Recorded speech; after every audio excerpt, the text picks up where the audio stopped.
नमस्कार विद्यार्थी मित्रांनो, मी सुकेश पाटील परत एकदा आपलं सर्वांचं सहर्ष स्वागत करतोय डीप करिअर अकॅडमीच्या या ऑनलाईन प्लॅटफॉर्मवरती. विद्यार्थी मित्रांनो, आता आपण इतिहासामध्ये सगळ्यात महत्त्वाचा टॉपिक म्हणजे इतिहासामधला सगळ्यात महत्त्वाचा टॉपिक म्हणजे काय?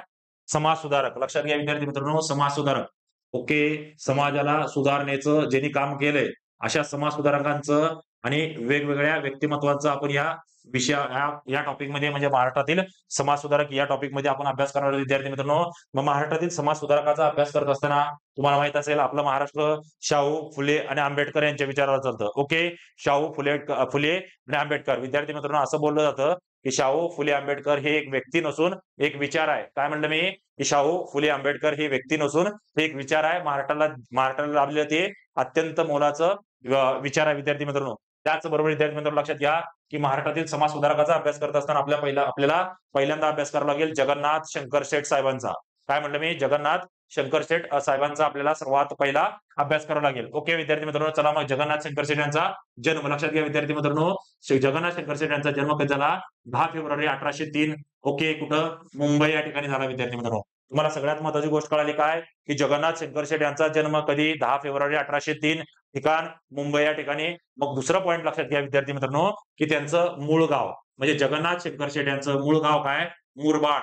हे मुरबाड येतं कुठे विद्यार्थी मित्रांनो? मुरबाड येतं सध्या ठाणे या जिल्ह्यात. तुम्हाला अनेक परीक्षेत आलेला प्रश्न आहे की जगन्नाथ शंकर शेठ यांचं मूळ गाव कोणतं? तर तुम्ही काय उत्तर देणार? मुरबाड. मुरबाड येतं कुठं? ठाणे जिल्ह्यात. त्यांचं मूळ आडनाव काय विद्यार्थी मित्रांनो? मुरकुटे. लक्षात घ्या. त्यांचं मूळ आडनाव काय? मुरकुटे हे जगन्नाथ शंकर शेठ यांचं मूळ आडनाव आहे. त्याचबरोबर विद्यार्थी मित्रांनो, लक्षात घ्या की जगन्नाथ शंकर शेठ म्हणा किंवा त्यांना नाना शंकर शेठ सुद्धा म्हणलं जातं विद्यार्थी मित्रांनो. त्यांना काय म्हणलं जातं? मुंबईचे शिल्पकार. लक्षात घ्या, जगन्नाथ शंकर शेठ यांचं वर्णन मुंबईचे शिल्पकार असं म्हणून सुद्धा केलं जातं विद्यार्थी मित्रांनो. त्याचबरोबर विद्यार्थी मित्रांनो, त्यांचं वर्णन मुंबईचे अनभिषिक्त सम्राट. ओके. मुंबईचे अनभिषिक्त सम्राट म्हणून सुद्धा त्यांचा उल्लेख केला जातं. लक्षात घ्या, दोन गोष्टी कळाल्या. काय? पहिलं की जगन्नाथ शंकर शेठ यांना मुंबईचे काय म्हणतात? शिल्पकार असे म्हणतात. त्याचबरोबर त्यांना मुंबईचे अनभिषिक्त सम्राट असं म्हणलं जातं विद्यार्थी मित्रांनो. जगन्नाथ शंकर शेठ यांना मुंबईचे अनभिषिक्त सम्राट असं त्यांचं वर्णन कोणी केलं होतं? की आचार्य आत्रे यांनी त्यांचं मुंबईचे अनभिषिक्त सम्राट असं वर्णन केलं होतं. त्यांचा जन्म कधी सांगितलं? 10 फेब्रुवारी 1803. कुठं? मुंबई या ठिकाणी. मूळ गाव काय? मुरबाड. मूळ आडनाव काय? मुरकुटे. या सगळ्या गोष्टी आपण केल्या विद्यार्थी मित्रांनो. त्यानंतर जगन्नाथ शंकर शेठ यांचं सामाजिक आणि शैक्षणिक आणि सामाजिक कार्य म्हणजे महाराष्ट्राच्या जडणघडणीमध्ये जगन्नाथ शंकर शेठ साहेबांचं काय योगदान आहे? काय त्यांचं शैक्षणिक कार्य आहे? काय त्यांचं सामाजिक कार्य आहे? याचा आपण थोडक्यात अभ्यास करूयात. पहिलं विद्यार्थी मित्रांनो, बॉम्बे नेटिव्ह एज्युकेशन सोसायटी स्थापना कधी? 1823. लक्षात घ्या, बॉम्बे नेटिव्ह एज्युकेशन सोसायटी अत्यंत महत्वाचं विद्यार्थी मित्रांनो. बॉम्बे नेटिव्ह एज्युकेशन सोसायटीची स्थापना 1823 मध्ये करण्यात आली. कुणी केली? जगन्नाथ शंकर शेठ यांनी केली. आणि या बॉम्बे नेटिव्ह एज्युकेशन सोसायटीचा मूळ उद्देश काय होता? लक्षात घ्या विद्यार्थी मित्रांनो, मुंबई प्रांतात शिक्षणाचा प्रसार करणे. लक्षात घ्या विद्यार्थी मित्रांनो, मुंबई प्रांतात शिक्षणाचा प्रसार करणे हा बॉम्बे नेटिव्ह एज्युकेशन सोसायटीचा मूळ उद्देश होता. आणि या बॉम्बे नेटिव्ह एज्युकेशन सोसायटीची स्थापना 1823 मध्ये जगन्नाथ शंकर शेठ यांनी लॉर्ड एल्फिस्टनच्या मदतीने केली. त्याच्यानंतर विद्यार्थी मित्रांनो, लक्षात घ्या, मुंबई येथे कुठं? मुंबई येथे एल्फिस्टन कॉलेज कधी? 1834 मध्ये. कुठं? मुंबई येथे कोणतं कॉलेज म्हणलं विद्यार्थी मित्रांनो? एल्फिस्टन कॉलेजची स्थापना सुद्धा जगन्नाथ शंकर शेठ यांनी केली. आणि अत्यंत महत्वाचं विद्यार्थी मित्रांनो, आता तुम्हाला याच्या अगोदर सांगितल्याप्रमाणे की जगन्नाथ शंकर शेठ यांनी मुंबईतील पहिली मुलींची शाळा सुरू केली कधी? 1848 मध्ये. तुम्हाला जर महाराष्ट्रातील पहिली मुलींची शाळा म्हणलं की उत्तर काय देणार तुम्ही? की तुम्हाला उत्तर द्यावं लागेल महात्मा ज्योतिबा फुले. मग मुंबईतील पहिली मुलींची शाळा जर म्हणलं विद्यार्थी मित्रांनो, तर तुम्हाला उत्तर द्यावं लागेल जगन्नाथ शंकर शेठ यांनी. जगन्नाथ शंकर शेठ यांनी 1848 मध्ये, लक्षात घ्या विद्यार्थी मित्रांनो, मुंबईतील पहिली मुलींची शाळा सुरू केली. अनेक परीक्षेला आलेला प्रश्न आहे. त्यानंतर 1852 विद्यार्थी मित्रांनो, आपण अभ्यास केलेला आहे. ओके. आपण अभ्यास केलेला आहे की महाराष्ट्रातील राजकीय संघटना नावाचा एक प्रकरणामध्ये आपण इतिहासाचा अभ्यास केलेला आहे. त्यामध्ये बॉम्बे असोसिएशन नावाची संघटना आपण बघितलंय. तर ह्या बॉम्बे असोसिएशन नावाच्या संघटनेची स्थापना कधी? 1852 मध्ये केली. कुणी केली? तर जगन्नाथ शंकर शेठ साहेबांनी केली होती विद्यार्थी मित्रांनो. लक्षात घ्या, 1852 मध्ये. त्याचनंतर विद्यार्थी मित्रांनो, जगन्नाथ शंकर शेठ यांना मी सांगितल्याप्रमाणे मुंबईचे अनभिषिक्त सम्राट असं त्यांचं वर्णन कोणी केलं होतं? आचार्य आत्रे. लक्षात घ्या, कुणी? आचार्य आत्रेने जगन्नाथ शंकर शेठ यांचं वर्णन काय केलं होतं? मुंबईचे अनभिषिक्त सम्राट असं त्यांचं वर्णन केलं होतं. त्याच्यानंतर विद्यार्थी मित्रांनो, दुसरे समाज सुधारक आपल्याला बघायचे आहेत. आचार्य बाळशास्त्री जांभेकर साहेब. आचार्य बाळशास्त्री जांभेकर हे महाराष्ट्रातील दुसरे आणि तेवढेच परीक्षेभिमुख की ज्यांच्यावर परीक्षेत प्रश्न येतं असे ते समाज सुधारक आहेत. त्यामध्ये लक्षात घ्या, त्यांचा जन्मदिवस विद्यार्थी मित्रांनो 6 जानेवारी ओके, त्यांचा जन्मदिवस 6 जानेवारी 1812 लक्षात घ्या विद्यार्थी मित्रांनो. आणि ह्या आचार्य बाळशास्त्री जांभेकर यांचा जन्मदिवस महाराष्ट्रात पत्रकार दिन म्हणून साजरा केला जातो. अनेक परीक्षेत आलेला प्रश्न आहे विद्यार्थी मित्रांनो. आचार्य बाळशास्त्री जांभेकर यांचा जन्मदिवस महाराष्ट्रात काय पत्रकार दिन म्हणून साजरा केला जातो. कोणता? 6 जानेवारी.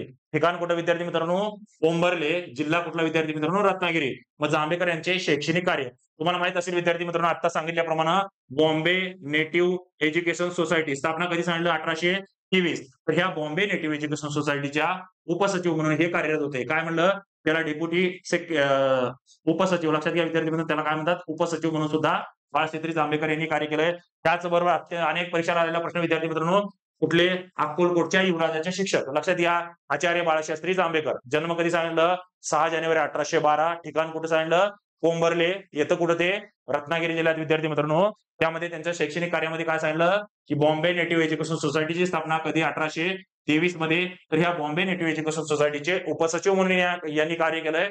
त्यानंतर विद्यार्थी मित्रांनो अक्कलकोटचे युवराज लक्षात घ्या. अक्कलकोटच्या युवराजाचे शिक्षक म्हणून सुद्धा कोणी काम केलंय की या आचार्य बाळशास्त्री जांभेकर यांनी काम केलंय. त्याचबरोबर मुंबईतील लक्षात घ्या एल्फिन्स्टन कॉलेजमध्ये असिस्टंट प्रोफेसर म्हणून सुद्धा आचार्य बाळशास्त्री जांभेकर यांनी कार्य केलंय. तुम्हाला मी आता सांगितल्याप्रमाणे लक्षात घ्या विद्यार्थी मित्रांनो की आचार्य बाळशास्त्री जांभेकर यांचा जन्मदिवस किती? 6 जानेवारी.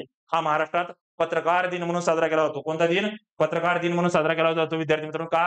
कारण की आचार्य बाळशास्त्री जांभेकर यांनी लक्षात घ्या 1832 मध्ये दर्पण नावाचं कोणतं विद्यार्थी मित्रांनो? दर्पण नावाचं मराठीतील पहिलं साप्ताहिक सुरू केलं होतं. काय म्हणलं? आचार्य बाळशास्त्री जांभेकर यांनी कधी? 1832 मध्ये कोणतं? दर्पण नावाचं पहिलं साप्ताहिक सुरू केलं होतं. त्याचबरोबर विद्यार्थी मित्रांनो दिग्दर्शन नावाचं मासिक सुद्धा यांनी सुरू केलं होतं. कोणतं साप्ताहिक सांगितलं तुम्हाला? दर्पण सांगितलं. कधी? 1832 मध्ये लक्षात घ्या विद्यार्थी मित्रांनो. त्याचबरोबर दिग्दर्शन सांगितलं. लक्षात घ्या दिग्दर्शन नावाचं मासिक त्यांनी सुरू केलं होतं विद्यार्थी मित्रांनो. आणि अत्यंत महत्वाचं आचार्य बाळशास्त्री जांभेकर यांनी लिहिलेली ग्रंथे अनेक परीक्षेत आलेले प्रश्न लक्षात घ्या. शून्यलब्धी नावाचा ग्रंथ त्यांनी लिहिला होता. हिंदुस्थानचा इतिहास नावाचा ग्रंथ लिहिला होता. हिंदुस्थानचा प्राचीन इतिहास. सार संग्रह लक्षात घ्या अत्यंत महत्वाचा विद्यार्थी मित्रांनो. कोणता ग्रंथ? सार संग्रह. या ग्रंथाचे लेखक कोण? लक्षात घ्या आचार्य बाळशास्त्री जांभेकर. त्याच्यानंतर शून्यलब्धी या ग्रंथाचे लेखक कोण? लक्षात घ्या विद्यार्थी मित्रांनो. शून्यलब्धी या ग्रंथाचे लेखक कोण? ते. आणि इतिहास इतिहास इतिहास लक्षात घ्या विद्यार्थी मित्रांनो. शेवटी जर इतिहास दिसलं की त्या पुस्तकाचे लेखक कोण? तर आचार्य बाळशास्त्री जांभेकर. त्याचबरोबर लक्षात घ्या की 6 जानेवारी काय म्हणलं मी? 6 जानेवारी कुणाचा? आचार्य बाळशास्त्री जांभेकर यांचा जन्मदिवस महाराष्ट्रात काय पत्रकार दिन म्हणून साजरा केला जातो. आय होप आपल्या ह्या गोष्टी कळाल्या असतील. त्याच्यानंतर आपल्याला तिसरे समाजसुधारक बघायचे विद्यार्थी मित्रांनो. दादोबा पांडुरंग तरखडकर. म्हणजे महाराष्ट्राच्या जनगणनेमध्ये दादोबा पांडुरंग तरखडकर म्हणा किंवा महाराष्ट्रातील धर्मसुधारणा चळवळीमध्ये दादोबा पांडुरंग तरखडकर यांचं अत्यंत मोलाचं योगदान आहे विद्यार्थी मित्रांनो. मग या दादोबा पांडुरंग तरखडकरचा जन्म 9 मे 1814 आणि शिक्षण पूर्ण केल्यानंतर त्यांनी काही काळ लक्षात घ्या जावरा संस्थानाच्या नवाबाचे शिक्षक. कोणत्या संस्थानाच्या? जावरा संस्थान जे आहे विद्यार्थी मित्रांनो. जावरा संस्थानाचे जे नवाब होते ओके त्या जावरा संस्थानाच्या नवाबाचे शिक्षक म्हणून कार्य केलंय. आता आपण दोन गोष्टी बघितलं. अक्कलकोटच्या युवराजाचे शिक्षक म्हणून कोणी कार्य केलं? की आचार्य बाळशास्त्री जांभेकर यांनी कार्य केलं. आणि जावरा संस्थानाच्या नवाबाचे शिक्षक म्हणून कोणी कार्य केलं? लक्षात घ्या दादोबा पांडुरंग तरखडकर यांनी काम केलं. दादोबांच्या कार्याची दखल घेऊन ब्रिटिश सरकारने त्यांना कोणते पुरस्कार दिले विद्यार्थी मित्रांनो? राव बहादूर. म्हणजे दादोबांच्या कार्याची दखल घेऊन ब्रिटिश सरकारने त्यांना कोणती पदवी दिलं? तर राव बहादूर ही पदवी दिला विद्यार्थी मित्रांनो. मग दादोबा पांडुरंग तरखडकर यांचे सामाजिक आणि धार्मिक कार्य त्याच्यावर पहिलं लक्षात घ्या विद्यार्थी मित्रांनो. मानव धर्म सभा तुम्हाला परीक्षेत सिंपल प्रश्न विचारला जातो विद्यार्थी मित्रांनो. लक्षात घ्या की मानव धर्म सभेची स्थापना कुणी आणि कधी आणि कुठे केली? लक्षात घ्या मानव धर्म सभेची स्थापना 1844 कुठं? सुरत या ठिकाणी. लक्षात घ्या विद्यार्थी मित्रांनो ठिकाण अत्यंत महत्वाचं ठरतं. मानव धर्म सभेची स्थापना पुण्यात किंवा मुंबईत झाली होती का? तर नाही. कुठे झाली होती? सुरत या ठिकाणी झाली होती. कधी झाली होती? 1844 मध्ये. त्याच्यानंतर दुसरं महत्वाचं परमहंस सभा 1849 ठिकाण कुठे विद्यार्थी मित्रांनो? मुंबई येथे स्थापन झालं होतं. त्याच्यानंतर लक्षात घ्या विद्यार्थी मित्रांनो ह्या परमहंस सभा लक्षात घ्या या परमहंस सभेचं कार्य लक्षात घ्या गुप्तपणे चालत होतं. कसं कार्य चालत होतं? गुप्तपणे चालत होतं. त्याच्यानंतर सगळ्यात महत्वाचं विद्यार्थी मित्रांनो तुम्हाला माहित असेल प्रार्थना समाज म्हणजे महाराष्ट्रातले धर्मसुधारणा चळवळीची सुरुवात कोणत्या समाजाने केली होती? प्रार्थना समाज. तर त्या प्रार्थना समाजाची स्थापना जरी त्याचे संस्थापक दादोबा पांडुरंग तरखडकर यांचे भाऊ कोण? आत्माराम पांडुरंग तरखडकर असतील तर लक्षात घ्या प्रार्थना समाजाचा विचार किंवा प्रार्थना समाजाची तत्वे किंवा प्रार्थना समाजाची आयडिया कुणाची होती विद्यार्थी मित्रांनो?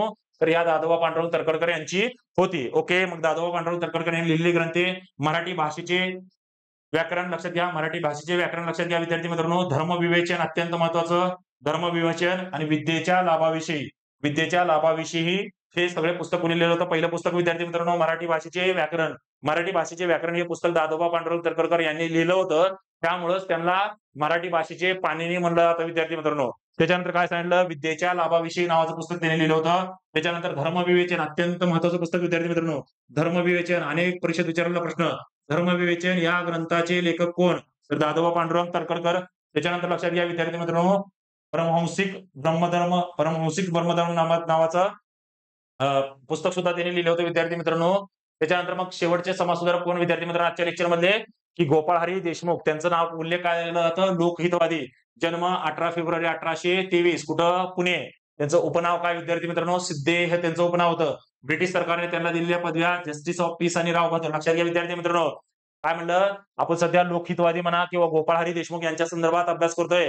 ब्रिटिश सरकारने यांना 2 पदव्या दिल्या होत्या. किती? 2. पहिली कोणती? Justice of peace. दुसरी कोणती? राव बहादूर. लक्षात घ्या विद्यार्थी मित्रांनो. पहिली पदवी कोण म्हणलं मी? कोणती म्हणलं? Justice of peace. ओके. दुसरी पदवी राव बहादूर. म्हणजे ब्रिटिश सरकारने या 2 पदव्या कोणाला दिल्या? लोकहितवादी यांना दिल्या. त्यांचं उपनाव सिद्धे. 1848. लक्षात घ्या विद्यार्थी मित्रांनो. लोकहितवादी यांनी भाऊ महाजन यांच्या प्रभाकर या साप्ताहिकात काय शतपत्रे तुम्हाला परीक्षेत विचारला जातं विद्यार्थी मित्रांनो. शतपत्रे कुणी लिहिली?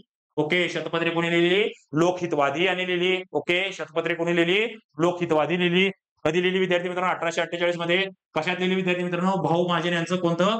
प्रभाकर हे साप्ताहिक होतं. कोणतं साप्ताहिक विद्यार्थी मित्रांनो? प्रभाकर हे साप्ताहिक होतं. ते कुणाचं होतं? भाऊ महाजन यांचं होतं. की भाऊ महाजन यांच्या प्रभाकर या साप्ताहिकात लोकहितवादी काय लिहित होते? शतपत्रे. शतपत्रे म्हणजे विद्यार्थी मित्रांनो दुसरं तिसरं काय नसून समाजाला उद्देशून लिहिलेली पत्रे. त्याला काय म्हणतात? शतपत्रे. हे कोण लिहायचं? गोपाळ हरी देशमुख. त्याच्यानंतर लक्षात घ्या गोपाळ हरी देशमुख स्त्री शिक्षणाचे कट्टर पुरस्कर्ते होते विद्यार्थी मित्रांनो. त्याच्यानंतर लोकहितवादी यांनी लिहिलेले ग्रंथ. पहिलं लक्ष्मी ज्ञान. दुसरं हिंदुस्थानच्या दारिद्र्याची कारणे. ग्रामरचना. लक्षात घ्या विद्यार्थी मित्रांनो. पहिलं काय सांगितलं? लक्ष्मी ज्ञान नावाचं ग्रंथ कुणी लिहिलं? लोकहितवादी यांनी लिहिलं. त्याच्यानंतर लक्षात घ्या भारताच्या दारिद्र्याची कारणे. ग्रामरचना म्हणा, स्थानिक स्वराज्य संस्था म्हणा, हिंदुस्थानचा इतिहास, लंका, पानिपत आणि गुजरात. लक्षात घ्या लंका, पानिपत आणि गुजरात ही वेगवेगळे पुस्तकं आहेत विद्यार्थी मित्रांनो. हे सगळं कोणी लिहिलं होतं? लोकहितवादी यांनी लिहिलं होतं. आणि सगळ्यात महत्वाचं लोकहितवादी लक्षात घ्या लोकहितवादी हे मासिक त्यांनी सुरू केलं होतं विद्यार्थी मित्रांनो. आपण आज काय केलं? 3 ते 4 समाजसुधारक बघितलं विद्यार्थी मित्रांनो. त्यात पहिलं कोण बघितलं? ओके. पहिलं बघितलं आपण जगन्नाथ शंकर शेठ. ओके. जगन्नाथ शंकर शेठ यांचं महाराष्ट्राच्या जडणघडणीमध्ये अत्यंत मोलाचं योगदान. त्याच्यानंतर आपण काय बघितलं विद्यार्थी मित्रांनो? दुसरे समाजसुधारक बघितलं. ओके. जगन्नाथ शंकर शेठ यांचे शैक्षणिक आणि सामाजिक कार्य. त्याच्यानंतर आपण काय बघितलं? ओके.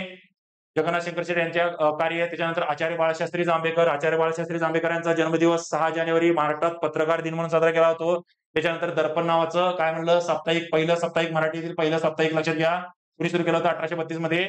याच बाळशास्त्री जांभेकरनं दिग्दर्शन नावाचं मासिक त्यांनी लिहिलेली पुस्तके 6 जानेवारी. त्याच्यानंतर दादोबा पांडुरंग तर्खडकर यांच्या संदर्भात बघितलं विद्यार्थी मित्रांनो. शेवटी बघितलं आपण गोपाळ हरी देशमुख लोकहितवादी त्यांनी लिहिलेली शतपत्रे. ओके. त्यांनी लिहिलेली वेगवेगळे ग्रंथे, त्यांचं उपनाव, जन्म, सगळ्या गोष्टी बघितल्या विद्यार्थी मित्रांनो. आमचे व्हिडिओ जर तुम्हाला आवडत असतील तर प्लीज दीप करिअर अकॅडमीचं ऑनलाईन ऍप्लिकेशन जास्तीत जास्त लोकांनी डाउनलोड करा. जास्तीत जास्त लोकांना डाउनलोड करण्याचा सल्ला द्या. भेटूयात नव्या व्हिडिओमध्ये. तोपर्यंत नमस्कार.